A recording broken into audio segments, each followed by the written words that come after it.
Good day, learners! For today, I'm going to discuss about the Module 3 of English 8, entitled Use of Modal Verbs, Nouns, and Adverbs. So let's start!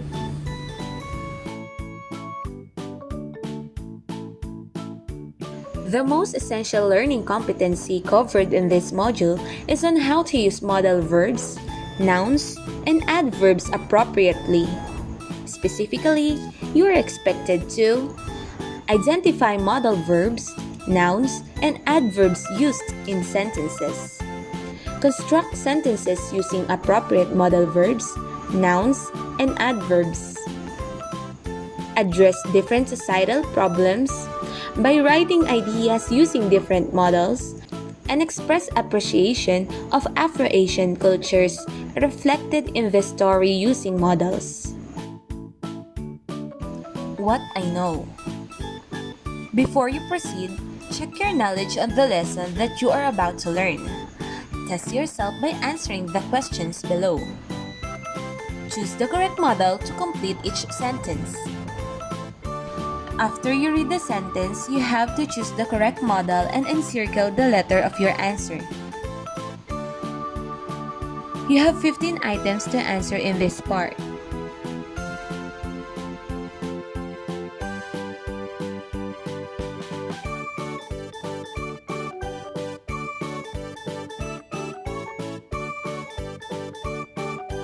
For this module, we have 3 lessons, which are modal verbs, modal nouns, and modal adverbs. But for now, we're going to discuss about the modal verbs. Activity, let's review. Read each of the following situations. Write A if it is acceptable and NA if it's not acceptable in writing a bibliography. Write your answers on the underline before the number. Let's proceed to what's new.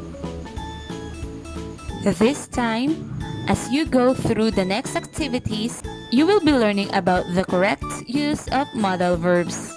Let's proceed to the activity. What's more powerful?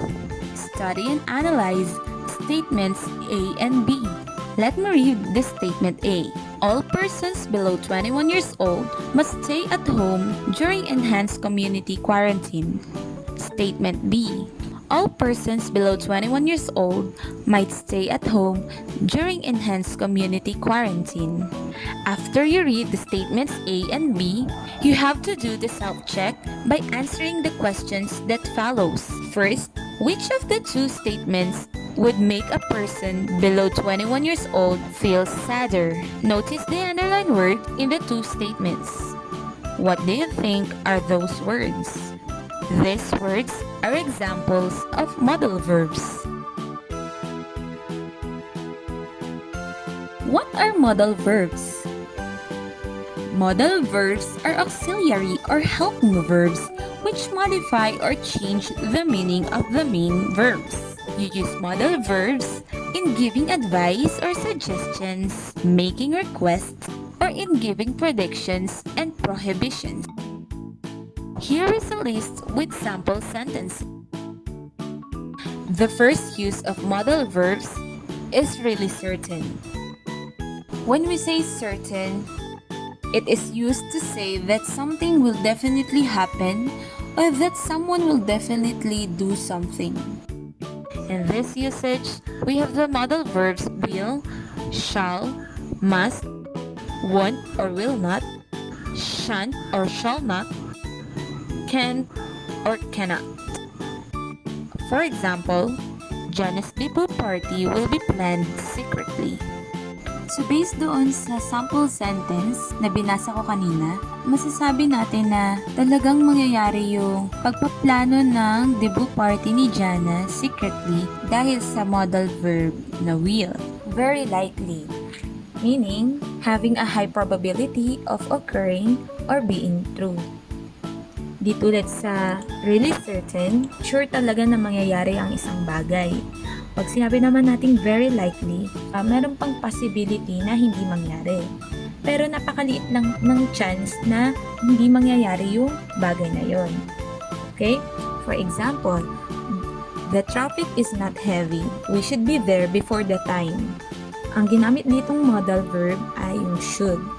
Meaning, merong high probability or malaki yung chance na makarating sila doon sa pupuntahan nila bago yung time na pinag-usapan nila. Paano niya nasabi yun? Kasi nga daw, hindi daw masyadong mabigat yung daloy ng trapiko. Next, we have possibility. In possibility, we can use may, might, and could. For example, it may rain today. So, ano yung pinagkaibahan ng possibility sa very likely? So, sa possibility, medyo mas umunti lang yung chance na mangyayari yung isang bagay. Okay? So, it may rain today. Ibig sabihin, we can say 50-50. So, 50% na maaaring umulan ngayon o 50% na maaaring hindi umulan ngayon. So, ayun yung tinatawag nating possibility. Next, we have strong obligation. In this use or function, we can use the modal verbs must, have to, and need to. Example, the plan must be accomplished without her knowing it. So, we use the modal verb must. Again, pag sinabi nating strong obligation, ito yung mga bagay na kailangan talaga nating gawin sa buhay natin. So, wala tayong ibang choice kundi gawin natin yung bagay na yun. That's why in our example, the modal verb must was used to express strong obligation. So, ano yung obligation na dapat gawin doon sa sentence? Ayun ay matapos yung plano na hindi nalalaman ng girl. Next, we have weak obligation. So, yung kanina, strong obligation, from the word strong, dapat talagang gawin. Itong weak obligation naman, from the word weak, mahina. So, may choice kang gawin o hindi gawin yung isang bagay. Modal verbs to be used are should and ought to. Okay? For example, I should see a dentist. I have a bad breath even though I brush my teeth regularly. So, we used the modal verb should. So, ano pinagkaibahan niya doon sa unang example kanina sa strong obligation? So, in this time, we have an option na hindi gawin yung nandun sa sentence, which is to see a dentist. Although, obligation natin siya kasi hygiene natin yun, pero nasa sa atin pa rin yun kung pupunta ba tayo sa dentist or hindi. Next, no obligation. So, from the word no, wala, none. Walang obligation or hindi ka required gawin ang isang bagay. So, what are the modal verbs to be used to express no obligation?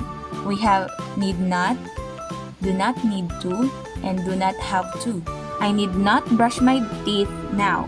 I will just do it later. From the word not, ibig sabihin hindi. So, hindi ko kailangan mag-brush ng teeth ngayon. Pwede ko siyang gawin mamaya. Ibig sabihin, hindi ka inuobligang gawin ang isang bagay, which is yung pagbabrush ng teeth. So, meron kang sariling desisyon kung kailan mo gagawin yung bagay na yun. Hindi ka tulad sa strong and weak obligation, medyo mas nauobliga ka pang gawin yung mga bagay-bagay. Next, we have permission. We can use can, may, could, and might. So, paano ba pag sinabi natin permission? Humihingi tayo ng permiso o in other words, nagpapaalam tayo sa isang tao. Okay? Example, may I borrow your pen? So, we used may to express permission. Next, we have no permission. So, obviously, it is the opposite of permission. We have cannot, may not, and must not. You cannot go out without a quarantine pass, meaning to say, you are not allowed to go outside without your quarantine pass. Next, offer. When expressing an offer, we can use will or shall. Example, I will bring your things here. Next, expressing request. We use the modal verbs will, would, and could. Example, will you open the windows? Next is to express a promise. The modal verb that we can use is will. Example, I will come back after sunset. Next, making a decision. When we are going to express a decision, we can also use the modal verb will. For example, I will eat now. Next, we have advice and suggestion. In expressing advice and suggestion, we can use the modal verbs shall, should, and should not. Example, you should wear appropriate attire for your job interview. Next, ability. In ability, we can use can and could. Can expresses ability in the present, while could expresses ability in the past. Let's have an example. The students can sing harmoniously. Lastly, we have expressing general truth.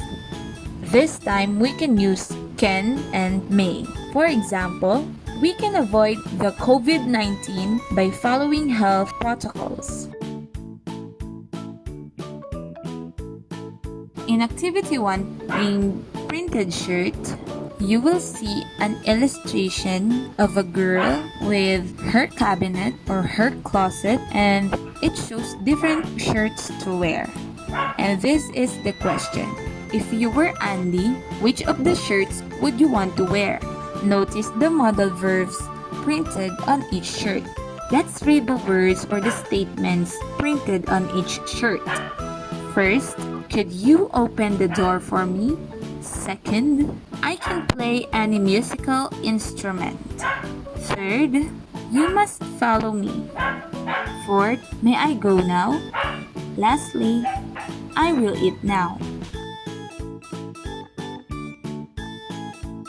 Let's proceed to assessment 1. Pick it right. The instruction is, determine the function of the underlined modal verb as used in a sentence. You have to encircle the letter of the correct answer. Number 1. Could you open the door for me? The underlined modal verb here is could. What do you think is the usage or the function of the modal verb could? Letter A, offer. Letter B, permission. Letter C, promise. Or letter D, request. Next, Activity 2. Let us talk. Read the conversation below and list the modal verbs used. Write your answers on a separate sheet of paper. Now, I'm going to read the conversation in the illustration. Hi, Ina. Hello, Isa. Do we really need to wear our face mask whenever we go out? Of course, Isa. We might get the deadly virus anytime, so we should not take any chances. You are right, Ina. We cannot take any chances of getting sick. We should always wear a face mask and wash our hands to protect us. After reading the conversation below, you have to ask yourself, do you also wear a face mask like Isa and Ina? What words are used in expressing necessity of wearing face mask? I want you to encircle those words that are used in expressing necessity of wearing face mask. Next, we have Assessment 2. Mean it right. You have to choose the correct word that would best complete the sentence. Again, just encircle the letter of the correct answer. Next, Activity 3. Reading selection. You have a glimpse of the Chinese way of living through the literary pieces and activities you worked in the previous module. You will now have a taste of the Japanese culture in this part of the lesson. As you read the excerpt below, please find the answer to the following questions. Number 1. Are the values and or traditions of the Japanese similar to that of Filipinos? In what way? Ano daw yung mga kaugalian o tradisyon ng mga Japanese na may pagkakahalintulad sa mga kaugalian o tradisyon ng mga Filipino? Sa anong paraan daw? Number 2. How did the farmer violate the governor's law? Why did he do it? Paano daw nalabag ng magsasaka ang batas ng governor? At bakit daw niya ito ginawa? So let's start! The Story of the Aged Mother, a Japanese folktale by Matsuo Basho. Long ago, in a tiny village in Japan, there lived a young farmer and his old mother. They lived well but simply until the cruel governor declared a wicked law. He said, "I have no desire for old people in my village. They are weak and cannot do work." The law was to put the people aging 75 years and above to be abandoned in the mountain. The cruel governor also added, all who will disobey the law must be put to death together with their old relatives. This law made the young farmer very sad, for his mother was very old.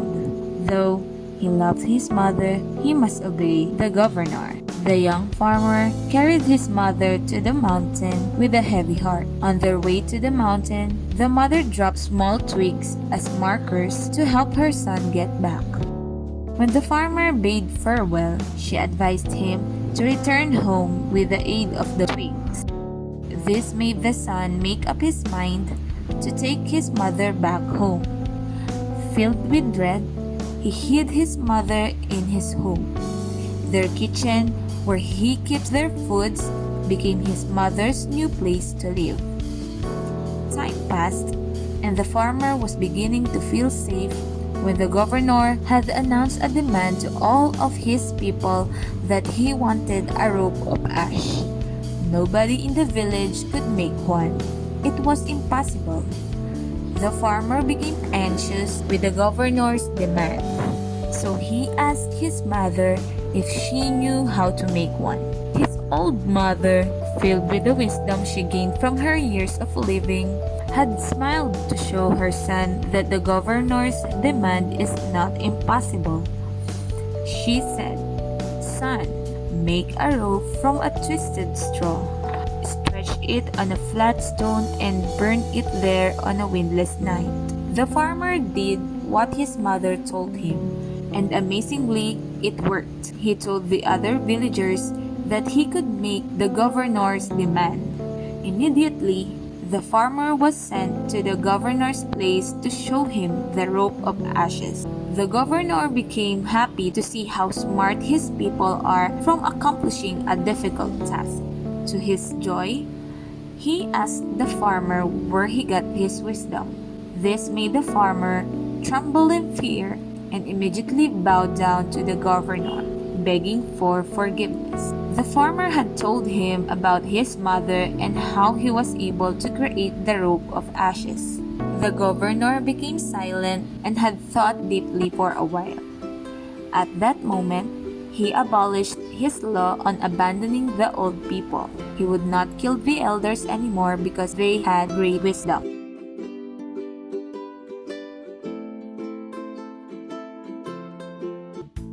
Assessment 3. Share now. In this assessment, you have to choose the correct answer to the questions based on the story and circle the letter of the correct answer.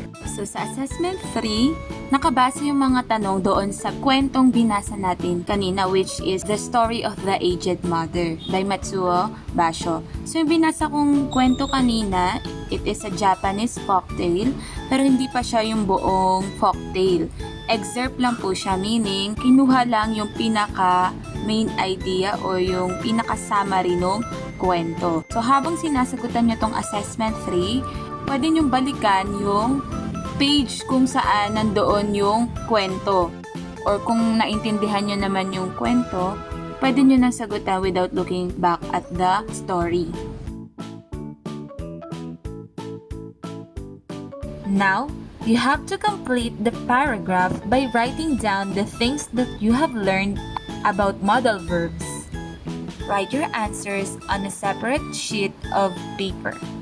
So, let's assume na yung illustration na yon ay yung inyong diary. So, meron na dyang mga nakalagay na mga statements. Ang gagawin nyo na lang is dudugtungan nyo ng mga correct words or correct terms para makumpleto yung mga sentences. In this part of your module, you will look at the table below. Meron din diyang example na nakalagay para alam nyo na kung paano nyo sasagutan yung table na yan. So, let's have the example. Under the column meaning, ibig sabihin, ayan daw yung purpose or yung function ng modal verbs. Sa second column naman, yung modal verbs na pwedeng gamitin doon sa meaning na ibinigay. And then, example, gagawa kayo ng sentence ninyo, sarili nyong sentence, kung saan ginamit nyo yung modal verb na yon. At dapat naka-align yung meaning or nung function ng modal verb na yon doon sa example ninyo. Let's have the first one. So, ability. So, pag sinabi nating ability, kakayahan. So, para mag-express ng kakayahan, pwede tayong gumamit ng modal verb. So, anong modal verb yon? So, pwede tayong gumamit ng modal verb na can. So, pag ginamit natin sa example yung can to express ability, ang magiging sentence natin ay, I can swim. Ibig sabihin, kaya kong lumangoy. So, di ba? Nag-express siya ng ability. Ngayon, ganun lang din ang gagawin ninyo doon sa 1 to 8. So, that's all for lesson 1. I hope you learned and understand the meaning of modal verbs and its usage or functions. So for the next video discussion, I'm going to discuss about the modal nouns and modal adverbs. See you in our next discussion. Bye!